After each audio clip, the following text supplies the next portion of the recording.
본 방송에서 제공하는 투자 정보는 투자 판단에 대한 조언입니다. 방송에서 제공하는 주식의 가치, 가격 상승 및 가격 하락에 대해서는 방송사에서 보장하지 않습니다.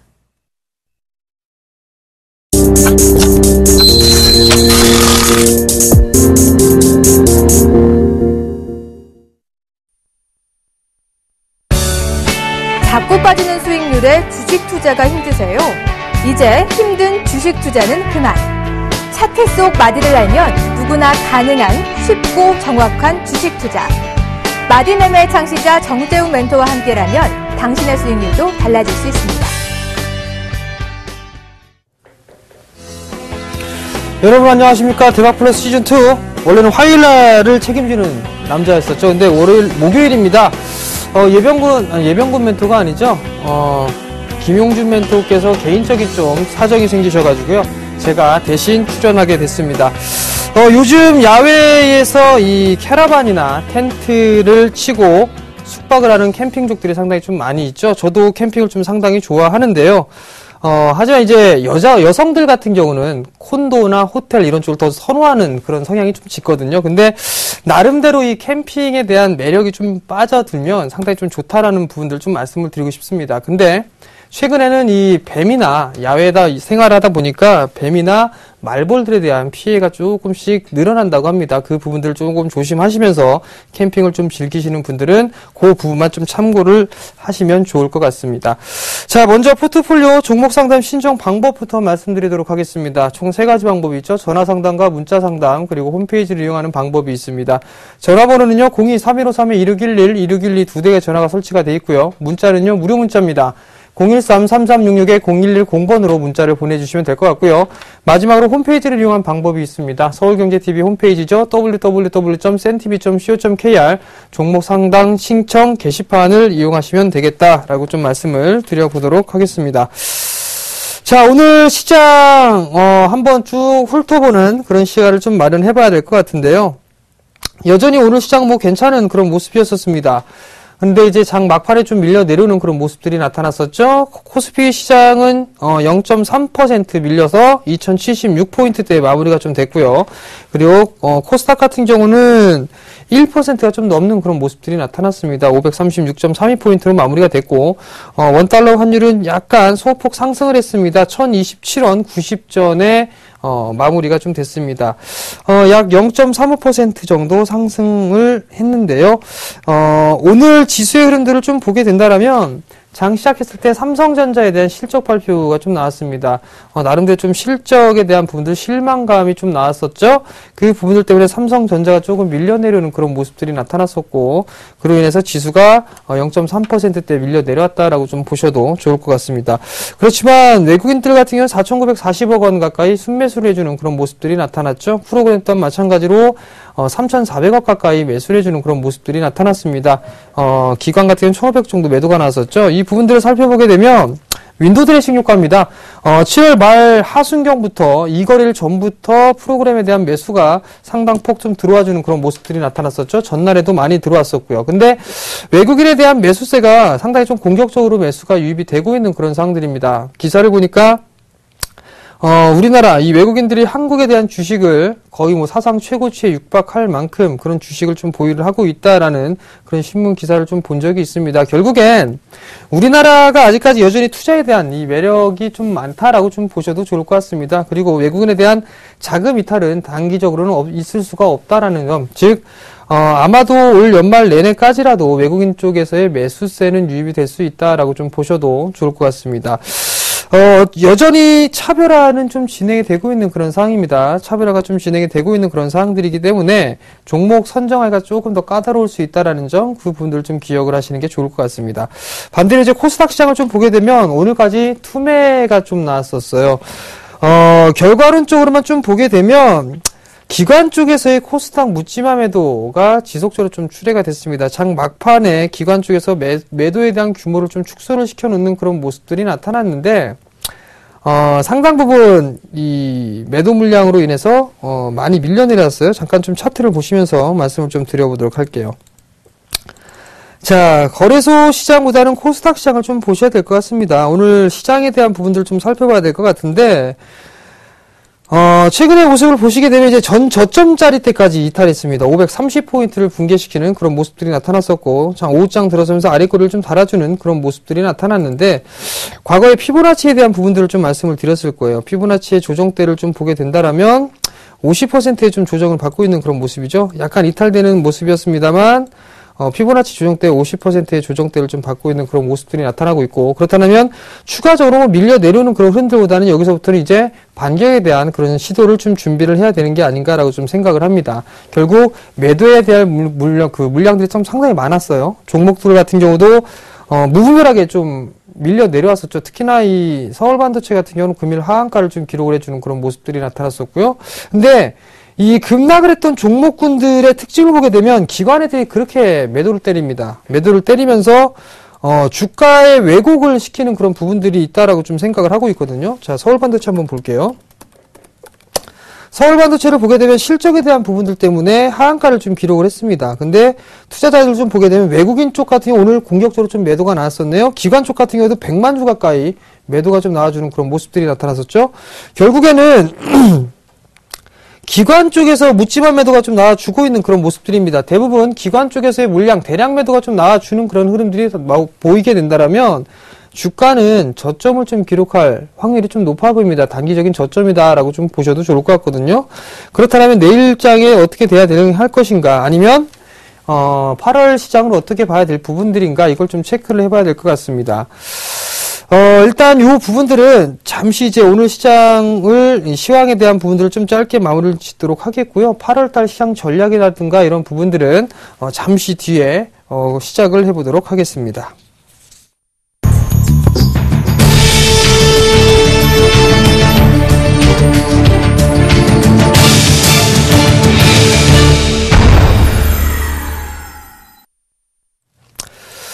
자, 본격적으로 이제 시작을 해보도록 하겠는데요. 자, 칠판으로 이어동을 해서 좀 말씀을 드려보도록 하겠습니다. 이 거래를 전에 좀 출연하면서 말씀을 좀 드렸을 겁니다. 선물 기준으로 했을 때 270p 정도 말씀을 드렸을 거예요.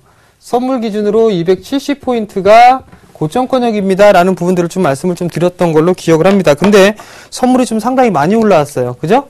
270포인트를 넘어서는 그런 모습들이 좀 나타났었고, 그 다음에 부분들을 보게 된다면 삼성전자, 그리고 경기 민감주들, 그 다음에 트로이카 종목군들을 좀 말씀을 드렸을 겁니다. 근데 이들 종목군들이 나름대로 움직였었어요. 오늘 같은 흐름들을 좀 보시게 된다면 삼성전자가 밀려 내렸었죠. 삼성전자가 밀려 내려오는 그런 모습들이 나타났었고요. 그리고 혼조세를 좀 보였습니다. 경기 민감 섹터들은, 그죠? 경기 민감주들은 혼조세를 좀 보였었고, 트로이카라고 좀 볼 수 있는 그런 모습들, 종목군들이 있었죠. 증권주도 여전히 좀 괜찮은 모습들이 좀 보였습니다. 여전히 상승에 대한 기조는 유지가 된다라고 좀 보셔도 좋을 것 같아요. 상승에 대한 기조는 유지가 되고 있다라고 좀 보셔도 좋을 것 같은데, 너무 많이 올라왔습니다. 너무 많이 올라왔던 그런 부분들이 있기 때문에 어느 정도 쉬어가는 흐름들이 좀 나타나줘야 된다라고 좀 말씀을 드리고 싶거든요. 물론 이 자리대를 보게 된다라면 지수상으로 놓고 보게 되면 2050포인트가 있었습니다. 2050포인트를 2년이라는 시간 동안에 뚫지를 못하고 있었단 말이죠. 2050포인트를. 근데 이 2050포인트를 훌쩍 넘어서 거의 2190포인트, 2090포인트 때까지 상승을 했단 말이에요. 그러면서 오늘 약세의 좀 모습을 보였었는데, 내일 만약에 조정을 좀 받는다라면 선물 기준으로, 지수 기준으로는 전고점 자리대죠. 2050포인트대를 지지를 해주는가, 그 여부를 좀 체크를 해보셔야 될 것 같습니다. 2050포인트가 이탈되는 흐름들이 좀 나타나게 된다라면 아마도 2000포인트에서 1980포인트대까지도 다시 한번 밀릴 수 있다라는 점, 그 부분들을 체크를 해보시는 게 좋을 것 같고요. 선물 기준으로 보게 된다라면 약 270포인트예요. 270포인트 자리대가 2070포인트 정도가 되거든요. 그 270, 선물 270짜리대가 이탈되는지 여부, 그 부분들을 좀 체크를 해보셔야 됩니다. 화요일날 나왔을 때 조정을 좀 염두를 해주자라는 부분들을 좀 말씀을 드렸을 거예요. 그 이유는, 대부분 통상적으로 외국인들을 보게 되면 선물이 있고요. 그 다음에 옵션이 있죠. 그 다음에 현물이 있습니다. 대부분 외국인들 같은 경우는 현물을 좀 먼저 매도를 해놓고 있는 그런 상황들이고요. 옵션 쪽에서 먼저 하방으로 베팅을 해놓고, 그 다음에 선물을 해놓고 난 다음에, 그 다음에 이제 현물을 매도를 하는 그런 모습들이 많이 나타나는데, 지난주 화요일부터 즉 월요일부터였었죠. 월요일부터 옵션에 대한 부분들은 하방적으로 좀 베팅을 하기 시작을 했었고 화요일 날부터 큰 폭으로 하방적으로 좀 베팅을 해주는 그런 모습들이 나타났었거든요. 근데 반대로 선물 쪽에서는 계속적으로 매수를 해주는 그런 모습들이 나타났었습니다. 그 얘기는 일단 하방은 좀 구축을 해도 돼 선물 쪽으로 매수를 해주고 있는 그런 모습들이 나타나니까 현물까지 같이 끌어올리는 그런 모습들이 나타났다는 얘기죠. 즉 윈도우 드레싱에 대한 효과까지도 적절하게 좀 이용을 했다라고 보셔도 좋을 것 같습니다. 물론 이제 문제는 다음 달이겠죠. 내일입니다. 8월달 시작해서 과연 어떻게 될 것이냐 이 부분들을 좀 체크를 해보셔야 될 것 같은데 우선 제가 말씀을 드렸던 것처럼 거래소 시장에서는 따라 들어가기가 조금 힘들 것 같습니다. 따라 들어가긴 힘들 것 같은데 조정을 좀 이용해서 지켜보시는 전략이 좀 어떻겠느냐. 제가 여태 한 가지 좀 간과했던 부분들이 있습니다. 간과했던 부분들은 정책적인 부분들이었었어요. 정책적인 부분들. 정부 정책적인 이 부분들로 인해서 이게 조금 나중에 좀 시너지 효과가 날 것이다 라는 생각을 했었거든요. 결국엔 무슨 얘기냐면 8월달 옵션 만기일 8월 만기일 이후에 흐름들이 좀 나올 것으로 예상을 했었습니다. 왜냐면 8월 달에 8월 초죠. 이제 내일부터죠. 8월 초부터 시작했는데 8월 초부터 지표 발표가 좀 있습니다. 제조업 지표라든가 이런 부분들이 있거든요. 그 부분들이 있다면 조금 안 좋게 나온다거나 이런 얘기가 나온다라면 조정에 좀 빌미를 제공할 수 있겠구나라는 판단을 했었고요. 두 번째 부분들은 FOMC 의사록이 좀 공개가 된단 말이에요. 회의가 진행이 되고 난 이후에 오늘 새벽에 이제 공개가 되겠죠. 여기서 보게 되면 뭐 테이퍼링에 대한 부분들, 금리 인하, 인상 시기에 대한 얘기들, 그런 얘기들이 나오면서 좀 조정의 모습을 보이지 않겠느냐라고 좀 판단을 했었습니다. 그렇기 때문에 결과론적으로는 원달러 환율이 조금 상승을 해주는 그런 모습들이 나타나면서 지수는 좀 조정을 받고 그리고 나서 종목장으로 조금 더 이어지는 그런 모습들이 나타나지 않겠느냐라고 좀 판단을 했었습니다. 근데 정부 정책 너무나 좀 강력하게 진행이 됐었습니다. 강력하게 진행이 됐던 부분들이라 개인 투자자분들이나 많은 개인 투자자분들이 아마도 좀 소외를 좀 받지 않았을까라는 좀 생각을 하거든요. 근데 지금 당장 뭐 따라 들어가진 않더라도 충분히 매수 포인트를 좀 잡아볼 수 있다라고 좀 보셔도 좋을 것 같습니다. 근데 거래소 시장 같은 경우는 조정 시에 매수 포인트를 좀 잡는다라고 말씀을 드린다라면 일단 다행이다라고 좀 생각을 할 수가 있고 당연한 부분들로 여길 수가 있습니다. 근데 수익을 낼 수가 있느냐? 꼭 그렇지는 않습니다. 잠깐 좀 화면을 보시게 된다라면 자, 시장을 이 부분들을 좀 보시게 된다라면 오늘 이 시장에서 거래소 시장 같은 경우는 상승에 대한 종목이 약 380개였습니다. 근데 하락을 한 기업은 약 427개 정도 하락을 했었거든요. 그 다음에 코스닥 시장을 보시게 되면 2배 가까이 좀 하락을 했단 말이에요. 결국 이 얘기는 무슨 얘기냐면 일단 지수가 빠졌으니까 하락을 한 그 개수 종목에 대한 숫자는 상당히 좀 많았던 부분들인데 차별화가 조금 진행이 되고 있는 그런 과정들입니다. 차별화가 진행이 되고 있고 그리고 순환매가 좀 나와주는 그런 모습들이 보여지니까 그냥 이 종목이 올라간다고 해서 따라 들어가는 전략을 구사를 한다면 상당히 좀 손실을 끼칠 수밖에 없다라고 좀 보셔도 좋을 것 같습니다. 결국은 조정 시에 매수 포인트를 잡는 것도 괜찮은 것 같아요. 지수를 한번 차트를 좀 보시면서 말씀을 좀 드려볼게요. 자, 지수를 좀 보시게 된다면 우선 인정해줘야 될 건 인정을 해줘야 됩니다. 3년이란 이 박스권의 고점을 넘어서는 그런 모습들이 나타났단 말이죠. 2050포인트대죠. 이 자리대를 넘어갔고 그 다음에 저점 자리대로 인식이 됐던 이 1700대 요 자리대를 넘어섰단 말이에요. 2093포인트대까지 상승을 해주는 그런 모습들이 나타났다라는 얘기는 아마도 이 상승 마디로 상승을 했던 것 같습니다. 요 상승 마디가 약 한 2100포인트 자리대 되거든요. 근데 거의 2093포인트 대면은 다 왔습니다. 일단 목표가가 왔다라고 보여지고 그 다음에 움직이는 흐름들이 나오면 요 흐름들로 아마 진행이 될 겁니다. 그렇다면 저점 마디가 1830포인트 그러면 약 2170에서 60 정도까지도 일단 상승을 할 수 있다라고 좀 생각을 하셔도 좋을 것 같거든요. 근데 그게 8월 시장에 나타나느냐 이 부분도 좀 확인을 해봐야 될 것 같습니다.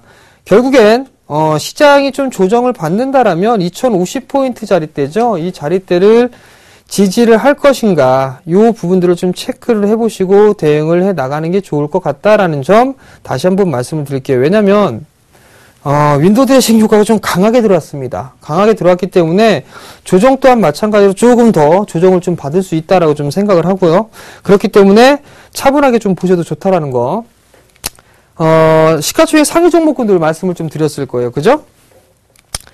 물론 오버슈팅이라는 게 있었습니다. 자, 삼성전자를 한번 볼게요.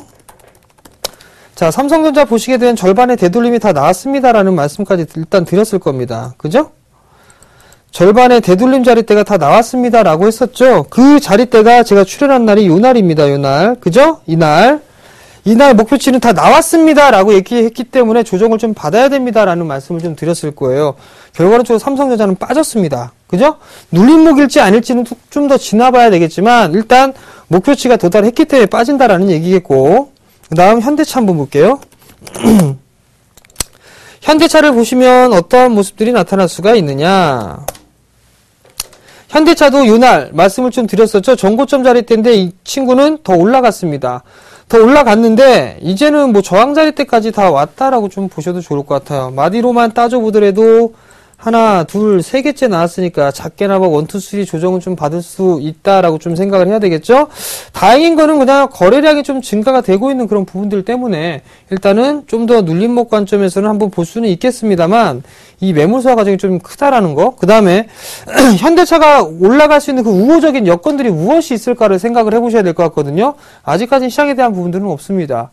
환율이 원화가 약세로 돌아선 부분들도 아니고 원화 강세는 기존은 유지가 되고 있던 그런 상황이란 말이죠. 결국에 어떤 식으로 볼 수가 있냐면 외국인들이 지수를 땡기기 위해서 시가총액 상위 종목군들을 땡겼다라고 좀 보셔도 좋을 것 같고, 두 번째는요. 8월 만기일 날 금통위에서 환율, 즉 금리를 인하를 할 것이다 라는 그 생각이 지금 현재 기정사실화로 좀 받아들이기 때문에 금리 인하를 하게 되면 원화가 약한 그런 모습들이 나타날 수 있다라는 그런 기대감까지도 선반영이 좀 되고 있는 것 같습니다. 그러한 기대감이 작용을 하고 있는 그런 상황들이기 때문에 내심 8월 달이죠. 8월 옵션 만기 전에는 한 번쯤은 대형 섹터들을 한번 덜어주는 그런 전략이 좀 필요하지 않겠나라는 좀 생각을 합니다. 왜냐하면 기대감으로 좀 작용을 했기 때문에 일단 조금 피해가는 전략이 좀 어떨까라는 좀 생각이 들거든요. 자, 몇 종목만 더 볼게요. 기아차도 좀 말씀을 드렸을 거예요. 기아차 같은 경우도 마찬가지로 말씀을 드리고 난 이후에 큰 폭의 좀 상승은 없었습니다. 여전히 저점 자리 때는 이 저항 자리 때는 넘어가지는 못하고 있는 그런 모습들이 나타나고 있죠. 그렇기 때문에 어느 정도 승부가 좀 나와줄 수 있다라는 거, 이 부분들은 말씀을 드렸을 거고, 포스코 같은 경우도 마찬가지죠. 포스코 같은 경우도 화요일날 고점을 찍고 난 이후에 다시 움직이는데 마찬가지로 저항대예요. 이 전고점에 대한 저항대. 이 저항대로 인식을 하고 있기 때문에 일단 조금 더 숨고르기가 진행되고서 움직이지 않겠느냐. 이렇게 좀 보셔야 될 것 같습니다. 결국엔 종목마다 공통적인 그 부분들은 기술적인 반등의 흐름들이 나올 수가 있다라는 거, 그리고 난 다음에는 바닥권역을 탈피하는 거, 이런 부분들도 있는데 또 다른 축으로 보게 된다라면 최근에 유행하는 그런 패턴들이 좀 보인다라고 좀 보셔도 좋을 것 같아요. 그게 뭐냐면 증권주죠. 자, 대우증권 같은 경우는 한번 볼게요. 급등이 나왔습니다. 제가 판단을 했을 때는 건설주, 그 다음에 은행, 증권, 이 세 개의 섹터를 트로이카라고 얘기를 한단 말이에요. 근데 금리 인하를 하기 때문에 이 세 개 섹터 중에 은행과 증권 쪽이 강한 그런 상승이 나왔다라고 생각하지는 않습니다. 솔직히 말씀을 드리면. 자, 대표적으로 몇몇 종목만 한번 볼게요. 대우증권 같은 경우는 바닥권에 상당히 많이 올라왔어요. 그죠? 근데 현대건설 한번 볼까요? 현대건설 같은 경우도 많이 올라오기는 올라왔지만 바닥권역에서는 그렇게 많이 큰 폭으로 올라온 부분들은 아니란 말이에요. 제가 봤을 때 증권주, 즉 증권주나 은행주들이 올라갔던 이유들은 그 부분 같습니다. 저 PBR 종목군들이 나름대로 좀 강한 모습들이 나타났고, 그 전에 거래소 쪽으로의 매기가 쏠리기 전의 모습을 봤을 때에도 저 PBR 종목군들이 나름대로 상승을 해주는 그런 모습들이 나타났었거든요. 그러한 이 순환매, 즉 저 PBR이 낮은 종목 섹터, 낮은 종목이나 낮은 섹터들이 있어서의 순환매가 아닌가라는 좀 생각을 합니다. 그렇기 때문에 8월달 시장에서도 가급적이면 저 PBR 종목군들 위주로 한 번쯤 살펴보시면 좋을 것 같아요. 같은 업종 내에서도 실적이 웬만큼 나오는데 PBR이 좀 낮다라고 한다면 그런 종목군들은 차별화된 그런 모습들을 좀 보일 수가 있을 것 같거든요. 그러니까 8월달 전략은 옵션, 거래소 같은 경우는 옵션 만기일 전에는 일단 한 번쯤은 덜어주시는 전략이 좀 필요하다라는 거. 그 다음에 저 PBR 종목군들을 공략을 해보는 거. 공략할 수 있는 부분들이 상당히 많단 말이에요. 간단하게, 지금 이거 키움증권인데, 간단하게 뭐 조건 검색 한번 보도록 할게요. 이렇게 조건 검색을 보시게 되면, 재무 분석이 있어요, 재무 분석. 주가의 지표를 보시게 되면, PBR이 있거든요, PBR. 요 클릭하셔가지고, 한 0.5배 이하권역으로 한번 보자고요. 0.5. 최근 분기로 해보자고요. 최근 분기 0.5 이하. 추가. 검색. 누르게 되면 이 종목군들이 전부 다 저 PBR 종목이란 말이에요. 저 PBR 종목. 그러면 한국주철관이라는 종목이 하나가 있네. 한번 볼게요. 많이 올랐죠? 그죠? 많이 올랐습니다. 철강 섹터죠? 철강 섹터. 그죠? 기본적 분석을 한번 볼게요. 보시게 되면, 얘가 실적은 조금 부족하게 나왔네요. 그죠? 1분기 때 작년 동기 대비보다. 이렇게 보시게 되면, PBR이 보시게 된다라면, 여기 0.4배 수준이에요. 0.4배. 0.4배 수준이니까 괜찮다라고 좀 보셔도 되겠죠. 그럼 이런 종목군들 같은 경우는 괜찮게 좀 볼 수가 있겠네요. 뿐만 아니라, 다음 부분들도 있는데 요거는 조금 이따가 좀 말씀을 드려보도록 할게요. 자, 결론은 거래소 시장은 옵션 만기일 날 한번 현금 줄여주고 그 다음에 저 PBR 종목군들 공략해보는 거 그거를 좀 기억을 하시는 게 좋을 것 같고요. 그 다음에 이제 문제는 코스닥 시장입니다. 코스닥 시장. 제가 지난 그 화요일 날 나오면서 좀 말씀을 드렸을 때에도 코스닥에 대한 얘기들을 좀 많이 말씀을 좀 드렸었는데 여전히 외국인 쪽과 기관 쪽은 매수 우위로 좀 진행을 하고 있습니다. 기관이라고 얘기를 못할거 연기금이라고 좀 얘기할게요. 제가 얘기하는 그 나쁜 기관은 투신입니다. 투신 애들은 대부분 다 이 종목군들 투매가 나오거나 이랬을 때 바닥을 만드는 게 투신 애들이거든요. 투신 애들이 상당히 좀 매도를 강하게 하고 있다라고 좀 생각을 하고 있습니다. 코스닥 시장 같은 경우는 지금 올해 1년 내내 상승을 했던 분들 절반을 다시 또 돌려놓는 그런 모습들이 나타났었거든요. 이 부분들은 누적에 대한 부분들을 보시면서 좀 말씀을 드렸을 겁니다. 이 상황에서 올라왔을 때는 외국인들이 끌어올렸었단 말이에요. 그러면서 외국인들 매도가 없는 상황에서 이렇게 다시 박스권역으로 회귀를 시켜놓는 그런 모습들이 나타났습니다. 결국엔 가격 조정은 다 왔습니다. 이제 기간 조정만 좀 남아있는 그런 상황이다라고 좀 보셔도 좋을 것 같은데 지금은 이제 가격 메리트가 조금 생겼다라고 좀 보셔도 좋을 것 같습니다. 일단 만약에 코스닥 시장에서 좀 물려 있거나 아니면 손실 중이신 투자자분들이 계시다라면 이거 그냥 갖고 가셔도 됩니다. 갖고 가시게 된다면 기본적으로 550포인트대에서는 팔기에는 분명히 줄 겁니다. 팔기에는 줄 거니까 크게 걱정하지 말고 550포인트대는 일단은 한 번쯤은 보유를 해보시는 전략이 좀 좋겠다라는 점 말씀을 좀 드려볼게요. 그리고 투매 동참할 필요성 없다라는 거, 이 부분들까지 좀 말씀을 드려보도록 하겠습니다. 자, 일단 오늘은 제가 준비한 부분들은 하나 또 보면서 말씀을 좀 드려야 되겠죠? 이제 하나씩 좀 보면서 말씀을 좀 드려보도록 할게요. 2013년도에 작년 선진국과 신흥국에 대한 수익률 차이를 좀 보시게 된다면 항상 좀 차이가 났었습니다. 선진 시장이 항상 높은 수익률을 좀 냈었어요. 특히나 이 2000년도 때부터 들어서면서 2008년 전까지는 항상 선진 시장이 적게는 10%에서 많게는 30%까지 수익률이 선진 시장이 좀 높았었습니다. 그죠? 그리고 2010년도 들어서서는 2009년도는 47%로 상당히 좀 커지는 그런 모습들이 나타났어요. 근데 최근에 수익률을 좀 보게 된다라면 2013년도 때는 마이너스 29%까지 차이가 좀 나고 있는 그런 모습들이 나타나고 있거든요. 무슨 얘기냐면 선진시장과 신흥국 쪽의 수익률 차이가 최대로 좀 벌어졌다라는 얘기입니다. 과거의 흐름들을 좀 보시게 된다라면 12%대에서 벌어졌거나 아니면은 17%대 수익률이 차이가 나는 그런 시기가 있다라면 바로 회복을 해주는 그런 모습들이 나타났다는 얘기거든요. 그렇다면 선진시장과 신흥국 간의 수익률 차이도 2013년도 때는 한 단계 레벨업이 될 수 있다는 점에 포인트를 좀 맞추셔도 괜찮을 것 같아요. 결국엔 외국인들이 매수가 이탈이 없을 것이다. 우리나라 시장에 자금의 이탈은 없을 것이다. 라는 부분들이 바로 여전히 좀 저평가가 되어 있기 때문이다. 라고 좀 생각을 해보셔도 좋을 것 같습니다.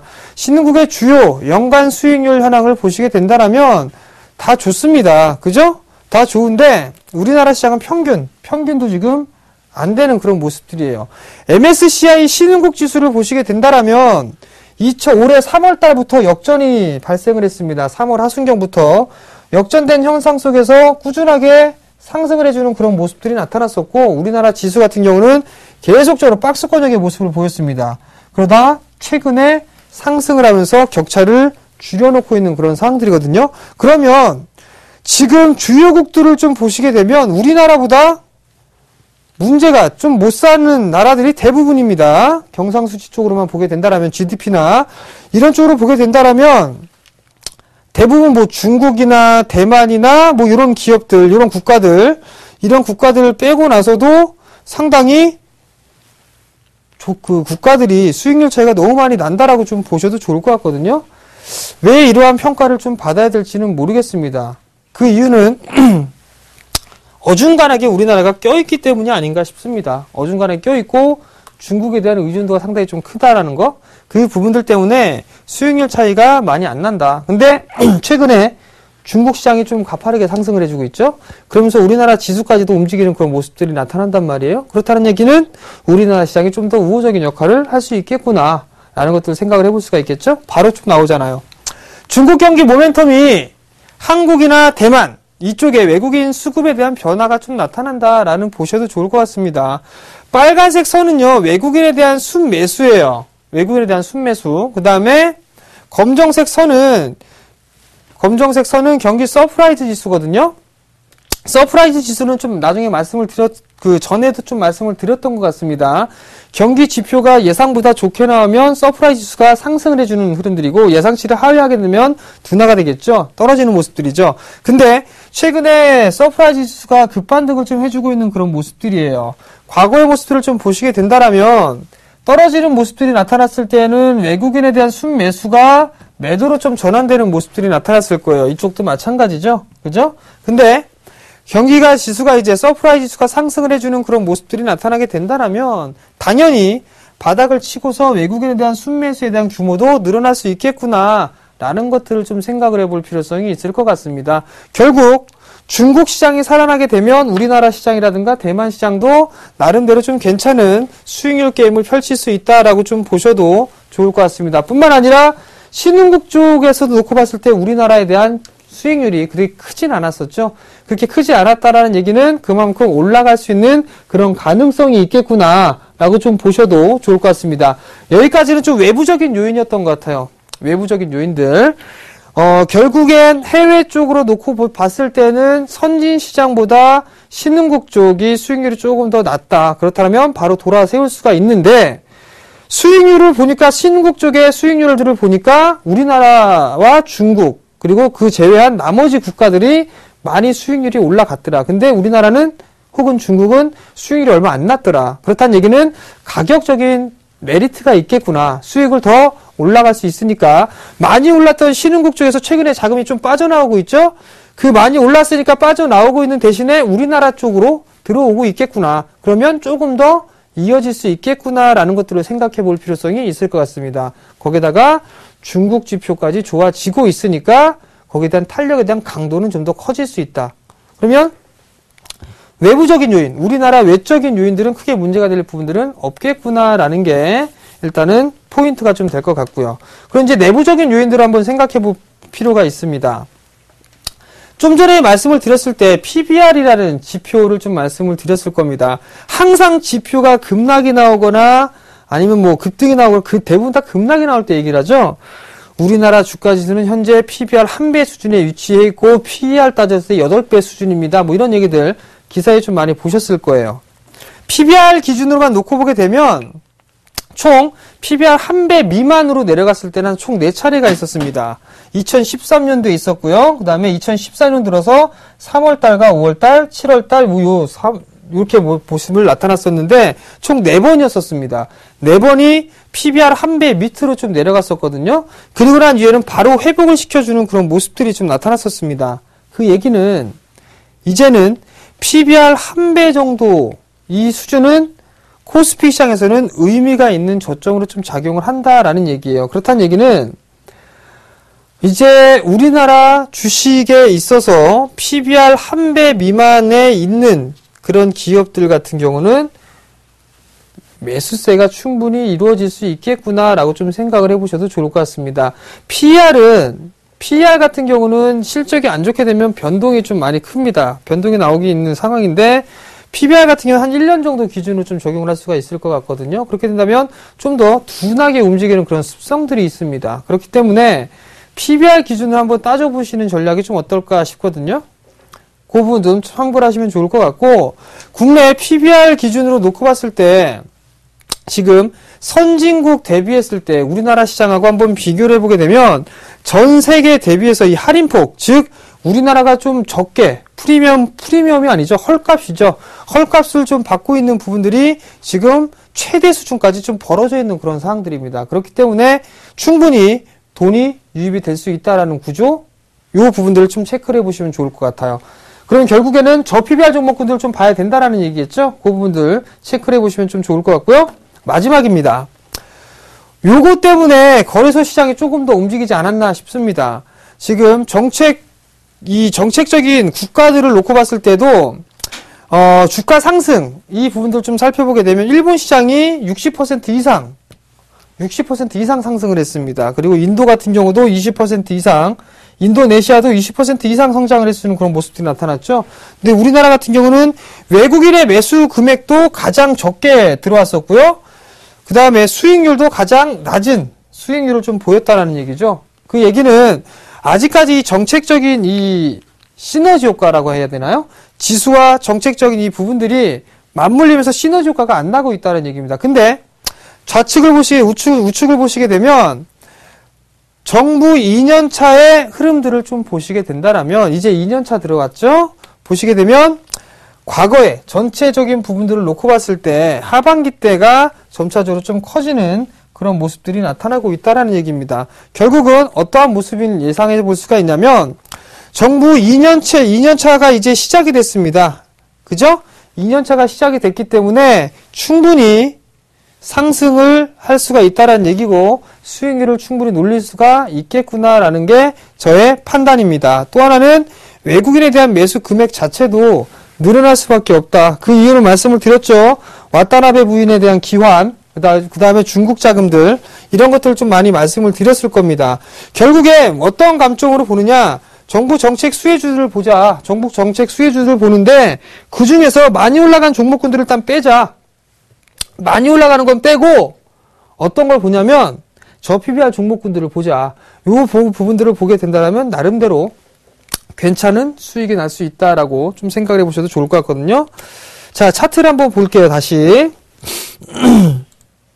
자, 조건 검색을 했었으니까 아마도 한번 이제 종목군들 한번 넘어가면서 한번 볼게요. 마찬가지로 정부 정책에 대한 부분들은 뭐가 있었습니까? 배당, 그죠? 그 다음에 자사주 매입까지 포함이 되겠죠? 그 다음에 또 뭐가 있겠습니까?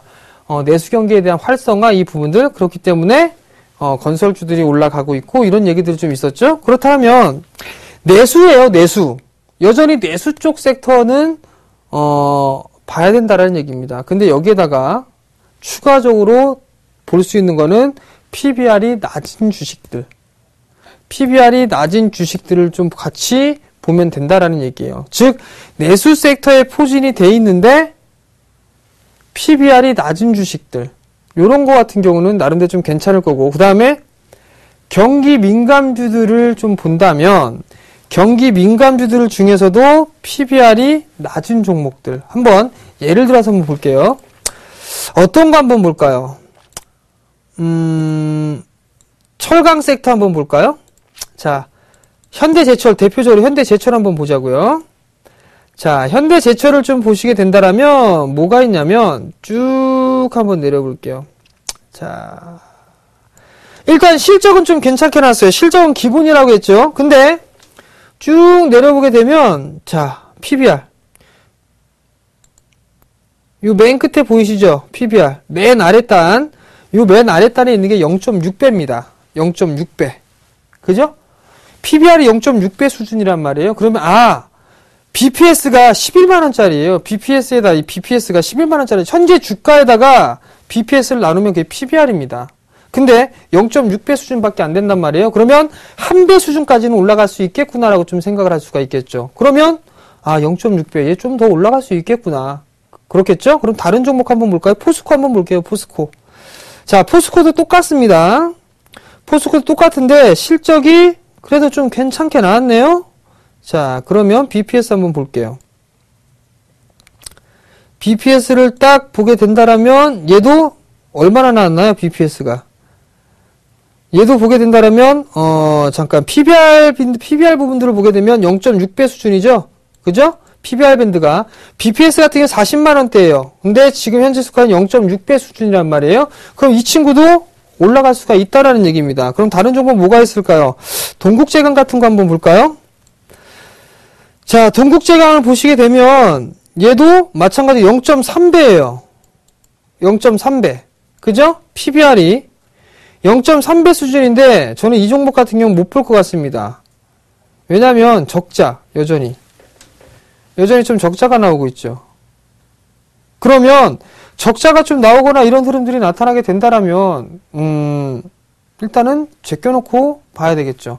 우리 차트적인 부분들을 보더라도 기술적인 부분들을 보더라도 유상증자를 하거나 이제 주가에 대한 희석 부분들이 분명히 있을 거란 말이에요. 또 하나 상승을 해주고 조정을 받았지만 다시 한번 움직이는 흐름들이 나오게 된다면 9,000원 정도 때까지도 움직일 수 있다라는 얘기입니다. 저 PBR 종목군들은 이런 식으로 좀 보시면 좋을 것 같아요. 근데 얘네들 같은 경기 민감주들이란 말이에요. 그럼 최근에 올라갔던 종목군들이 뭐가 있었죠? 증권주 있었습니다. 증권주. 자, 대우증권 보자고요. 대우증권이 올라갔던 종목군들을 원인들을 좀 살펴보게 되면 뭐가 있냐면 저 PBR입니다. 그죠? 0.7배 수준인지 0.8배 수준까지도 올라갔어요. 많이 올라갔으니까 증권주에 좀 쉬어야 된다는 얘기입니다. 제 생각은. 그러면 이런 종목군들을 하는 것보단 차라리 코오롱 같은 거 있죠? 쉬었다가 다시 움직이는 것들. 왜? 0.4배입니다. 0.4배. 0.4배. 그렇다는 얘기는 이런 거 여전히 상승 메리트가 좀 있겠구나. 엔드 배당을 많이 주는 게 좋겠죠. 이 친구는 배당 수준이에요. 3%? 그죠? 3%의 배당에 저 PBR 투자해볼만 하겠죠. 이런 식으로 한번 종목군들 접근해보게 된다면 8월달 아마도 꽤나 괜찮은 수익 나오지 않을까 싶습니다. 일단 이런 식으로 8월달 시장 좀 전략 대응을 한번 살펴보도록 하시고요. 잠시 뒤에는 포트폴리오 상담 이어가도록 하겠습니다.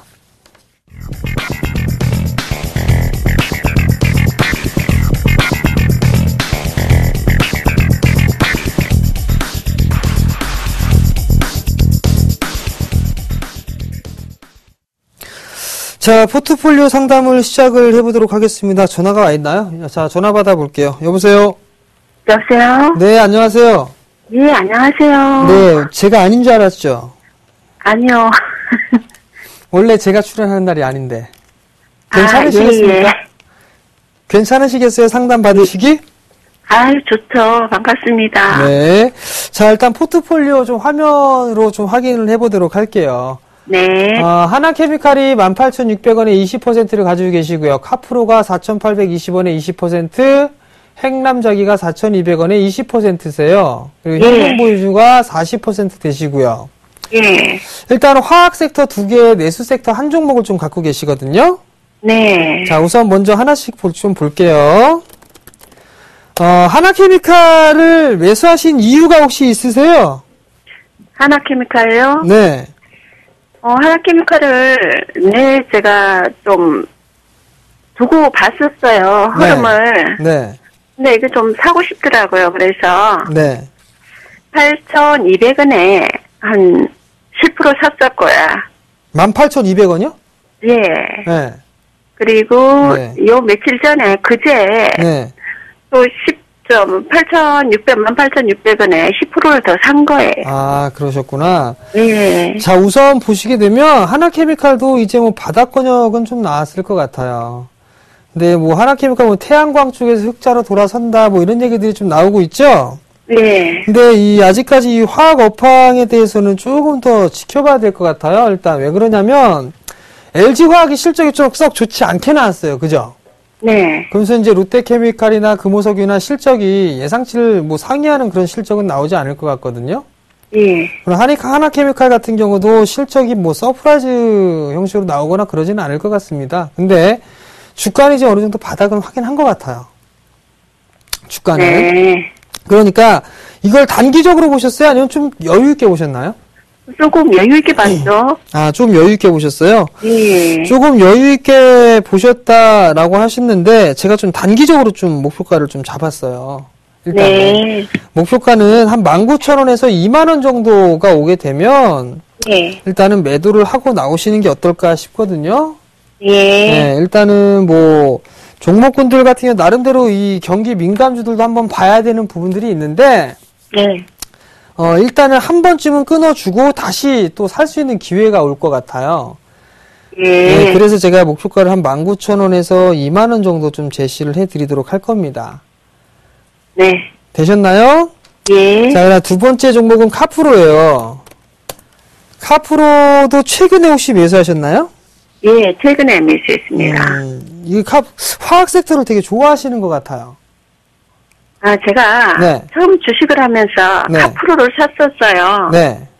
그런데 지금 너무 많이 이제 내려와서, 네. 지금쯤은 좀 흐름이 좀 괜찮은 것 같아서 들어갔더니 계속 이렇게 밀려서 내려오고 네. 좀 지루하네요. 그죠. 지루하시죠? 예. 그럴 때는 교체를 한번 해보시는 게 어떨까요?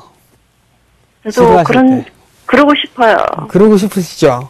예. 그래서 반등시 매도 의견 좀 드릴게요, 카프로. 알겠습니다. 네, 기가 막히네요. 일단 예상했던 게 지루하실 것 같더라고요. 그래서 짧게 그냥 목표가는 5,000원 좀 잡아드렸어요, 5,000원. 네. 네, 5,000원 정도 손해보지 마시고요. 예. 5,000원 정도 오시면 그냥 예. 매도를 하시고 다른 종목으로 좀 갈아타시는 전략. 그럼 갈아타는 종목이 뭔가 좀 궁금하시죠? 네. 그걸 일단 다 상담 마무리하고 나서 좀 말씀을 드릴게요. 네. 자, 세 번째는요, 행남작이에요. 네. 자기 좋아하세요? 행남작이요? 네, 자기 좋아하세요, 자기? 좋아합니다, 자기. 아, 그래요? 네. 행남자기를 매수하신 이유가 혹시 있으세요? 행남작이 역시도 네. 늘 제가 봐왔던 종목이라서, 네. 네, 이 시점에는 들어가도 괜찮을 것 같아서 또 좀 잡아봤습니다.